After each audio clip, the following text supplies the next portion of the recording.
Улсын хурлын дарга Бямцагтын альчлал Бельгийн хаант улсад үргэлжилж байна. Тэрээр парламентын төлөөлөгчдийн танхимын дарга Питер Деревер болон бусад төрийн дэд албан тушаалтнуудтай албан ёсны уулзалт хийлээ. Монгол Бельгийн хамтын ажиллагааны хүрээнд 2025 онд 20.2 сая долларын бараа бүтээгдэхүүн импортлж 473 мянган долларын бараа бүтээгдэхүүн экспортлсон байна. Энэ удаагийн альчлалын хүрээнд хамтын ажиллагааг өргөжүүлэх боломж бүрдэж байгаа юм. За үзэгчдээ телевизийн сурвалжлах баг Бельгийн хаант улсаас мэдээлэл хүргэж байна. За бид яг одоо Бельгийн парламентын орны гадна ирсэн байна. Тэгэхээр дөнгөж сая улсын хурлын дарга Бямцагт татгаш орж дурсгалын төвд гарын үсэг зурлаа.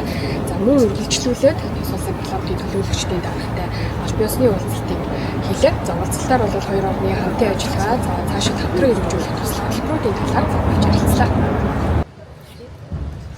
Бельгийн засгийн газрын 4.5 сая еврогийн хөнгөлөлтөө зээлээр зүүн бүсийн онцлогоо амжилтны төвийг бэхжүүлэх төслийг 2005-аас 2011 онд амжилттай хэрэгжүүлсэн.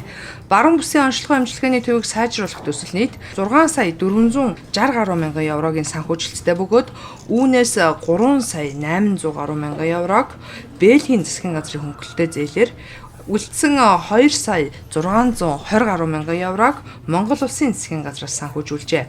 Төсөл 3 үе шаттай үргэлжилсэн бөгөөд 2025 онд хэрэгжиж дууссан юм а. Энэ удаагийн альчлалаар дээрх хамтын ажиллагааг улам өргөжүүлэх боломж бүрдэж байна.